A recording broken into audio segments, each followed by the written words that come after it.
پتا ہے تلوار کا وار کہاں لگا؟ وہیں جہاں مسجد کوفہ میں دادا علی کے لگا تھا. کہتے سر میں شگاف ہوا. ایک مرتبہ قاسم زمین پر آنے لگے، لیکن کیا دیکھتے ہیں کہ تسمہ جو ہے جوتے کا وہ رکاب کے اندر پھنس گیا. اب آدھا نیچے ہے آدھا رکاب میں ہے. وہیں سے استغاثہ بلند کرتا ہے شہزادہ، چچا قاسم کا آخری سلام. ایک مرتبہ حسین گھوڑے پر سوار ہو کے میدان کی طرف، کہتے جب دیکھا نا کہ قاتل جناب قاسم سامنے آیا، ایک مرتبہ حملہ کیا، اس نے ہاتھ ڈالا، اس کا ہاتھ کٹ کر زمین پر گرا. اس نے مدد کے لیے پکارا. جیسے ہی مدد کے لیے پکارا، اشقیاء نے گھیرا ڈالنا شروع کیا. اب جنگ اور زیادہ بڑھ گئی. کہ حسین جانا چاہتے ہیں شہزادے کے پاس، شہزادہ نظر نہیں آ رہا. فوجیں کبھی دائیں بھاگ رہی ہیں، کبھی بائیں بھاگ رہی ہیں. ایک ہلکی سی آواز حضور حسین کے کانوں میں ہے، چچا آخری سلام، میری مدد کو آئیے. وقت گزرا، ایک مرتبہ حسین پہنچا. کیا دیکھتا ہے کہ قاسم کے اتنا سن نہیں ہے جتنا قاسم تقسیم ہو گیا. ایک مرتبہ قریب آئے، بوسہ لیا، ایک جملہ کہا قاسم نے، مولا میری قربانی قبول. کہتے تیری بھی، میرے بھائی حسن کی بھی. ایک مرتبہ تاریخ کا جملہ ہے، حسین نے لاشیں اٹھائے ضرور ہیں، لیکن قاسم وہ واحد لاشا ہے جس کو اٹھایا نہیں. حسین نے لاشیں قاسم کو اکٹھا کرنا شروع کیا، ایسے شروع کرنا کیا کہ ایک مرتبہ ایک گٹھڑی بن گئی. ہر لاشے کو حسین زین پر لگ کر آتے تھے.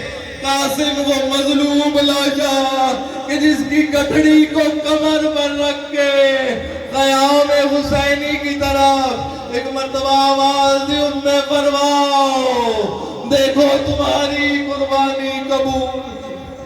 اللہ